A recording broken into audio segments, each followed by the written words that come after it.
partner at Hudson, Martin, Witten, and June. And she is a graduate of Duquesne University. She's a transactional attorney. Her specialties are business law and contracts, labor, entity selection, information, and trademarks. She grew up on a working farm in Pennsylvania, and her grandparents also had a feed store. She became an attorney after seeing struggles of her grandparents and her parents and all sorts of legal issues. And so she wanted to get into land use, regulation, and more, and that's what she'll talk to you about today. Please help me in welcoming her. Thank you very much.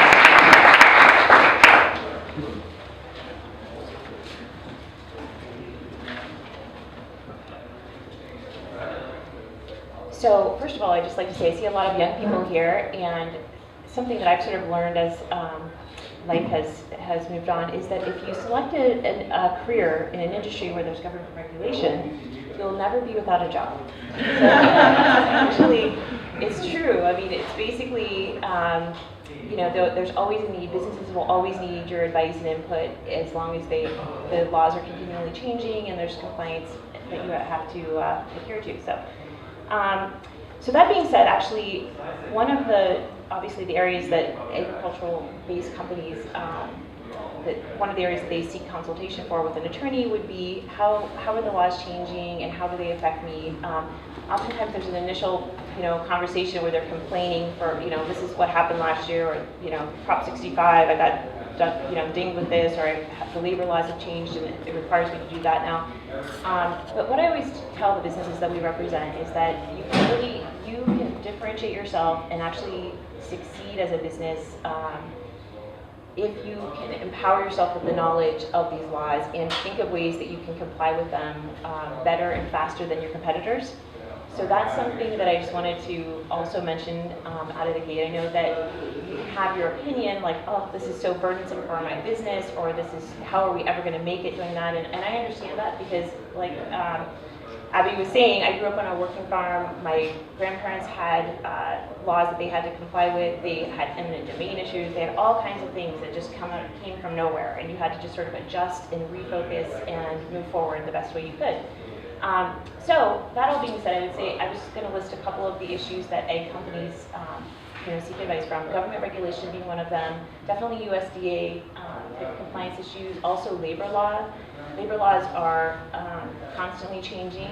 There are reasons behind that. There are good reasons for the labor laws changing, but they do affect businesses, their bottom line. And obviously, to be in business, you're trying to make money and to pay your people and pay your shareholders and keep your business going. And so even one small adjustment in basic minimum wage or other things that can represent a big line item on your budget and can take a business down if you're not prepared for it and you're not aware that these changes are going to be implemented. So there's so many things to talk about. I wasn't sure what to focus on today, but I'm just going to start listing the issues that egg companies seek input from us on. And if you have other questions or things that you want me to talk about, I'm happy to direct my talk that way. I would say my very first licensing agreement, so this is an egg tech conference, right? And so technology-based issues I think might be of interest. So my very first technology-based contract I did right out of law school, practicing for 16 years, was a lettuce licensing agreement. So I went from that to moved down all kinds of licensing agreements, all kinds of technology, but lettuce being the very first one I did, it was a unique type of lettuce, and there are so many varieties and different things, but you think of Silicon Valley being so close by, but we have a lot of technology and intellectual property here in Monterey County, but most of it's agricultural based. And so it was sort of revolutionary, I think, for some of the egg companies to start. Now it's very prominent, but 20 years ago to start protecting their intellectual property portfolio with patents, with licensing agreements, with confidentiality agreements, that kind of thing. And so some of the larger companies are very sophisticated. They, everything's locked down, company confidential. You see lawsuits even with Earthbound Farms. There was an intellectual property lawsuit not too long ago, a few years ago. But it becomes a very valuable part of the business and an asset that, if it were to go public or sell, it becomes really where the purchase price or the value of that business is allocated to the intellectual property. So, wanted to talk about licensing agreements a little bit. A licensing agreement can be any type of like a seed variety, any type of proprietary information or machinery that an agricultural company has devised. If it's a unique invention, then we would refer out to a patent attorney. And a patent attorney would file with the USPTO, and that company could get a patent for that technology, and that's a really great thing because it protects you for a good solid 10 years where you have a competitive advantage over your other companies in your industry. The other type of technology-based advice we provide would be trademarks. And some of the egg companies that we represent have large portfolios of trademarks. One of my prior clients was Salinas Garden Products, which is not sort of an egg related, right? It's not necessarily a farming type egg company, but it provides the soil and products for soil, that kind of thing. And almost every one of their little emblems that they have, we obtained the trademark for those. So they have all these different sorts of soil and things that you can additives to the soil, and each one of them is trademarked so that no one else can use those names. And so that provides value to their company, and they have a huge portfolio of trademarked names. Same with different seed varieties, any type of proprietary invention. You have the core invention itself, which could be patented, and then you have the unique special name, which could be trademarked. So, all right, trademarks. Any questions on trademarks? Okay. Another type of technology, let's see, copyright is obviously another type of technology that it can be technology-based or substance-based. So we'll trademark copyright how-to videos, for example, also recipes or certain types of proprietary information that wouldn't qualify necessarily for a patent or a trademark, but they want to make sure that it's protected and that nobody else can use it. So patents, trademarks, and copyrights are the three mechanisms that we really consult with egg companies most frequently on for protecting their intellectual property. So that sort of leads me to another topic, which would be contracts, which we do a lot of contract work. I would consider myself to be a transactional attorney, which transactions generally require a contract. So a contract, and this is sort of good of boys, and trust me, I understand my grandparents, I don't think they ever had a signed contract, ever. And that's sort of what, when clients come in and see me, they're like, they almost are like embarrassed with paperwork, or they don't want to see it, or they get angry if it's more than one page. How can we put this licensing agreement on one page? And if you're in Silicon Valley, a licensing agreement is going to be 50 pages.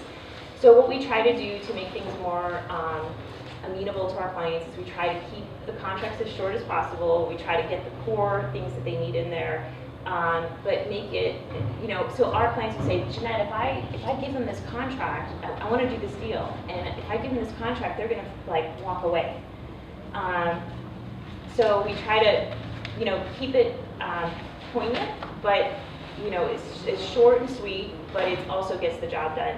Because ultimately, what happens, and this is unfortunate, but my job is to keep our companies out of litigation, but oftentimes you'll hear and read about litigation, and generally the litigation stems from not having a clear contract. So the intentions of the party, was all good and friendly at the beginning, but at the end of the relationship, something was out, and when they looked, there was no contract, and there was a real dispute over what were the terms. How much per fryer chicken was I supposed to get paid, or how much did you agree to rent this parcel for, that kind of thing. So contracts. No one's sleeping yet, so I guess I'll keep going. Tell me when I should stop. So the next item, I would say that I get consulted with the most, would be corporations versus LLCs. So you see people get confused by the names, and there are a lot of different types of entities you can select from. I would say the basic types of entities that most local people would go with would be an S Corp if it's a small family-owned business, or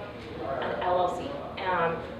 And frankly, they provide you, an LLC is called a limited liability company, so it sounds really great because you're thinking limited liability, and that's where I want to go. And for many, many projects, that is the type of entity you'd want to go with. But really the choice is a tax-based choice. So an LLC, a lot of farmers will use to do certain projects.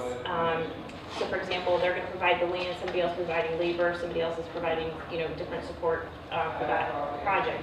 An LLC is a perfect partnership type situation to get in and get out of a project. A corporation is, I don't want to say for sure, but I would assume that Converted Organics is probably a corporation. So when you get to a certain level and you have a certain type of income, you have shareholders and a board, it's more formal. And it really depends on what is your objective for the business and how is the cash going to flow. And it also there is a question about what the future financials are going to look like, so we can help you make a good choice, because it does affect you with taxes. So there are differences, and sometimes people go to LegalZoom.com and just sign up for the first thing, but it's always worth it if you're getting ready to launch a venture to check with an attorney or an accountant to make sure that you're in the right entity.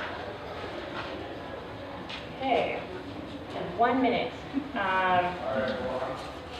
So I guess my parting words would be to say you should empower yourself as much as possible. I mean, really, it does differentiate you from others. If you don't have to like the law, but if you can at least try to learn a little bit about it and embrace it in a way that can promote your business and promote you, and give you an upper advantage to your counterparts. And so that's my job, is to try to help you do that.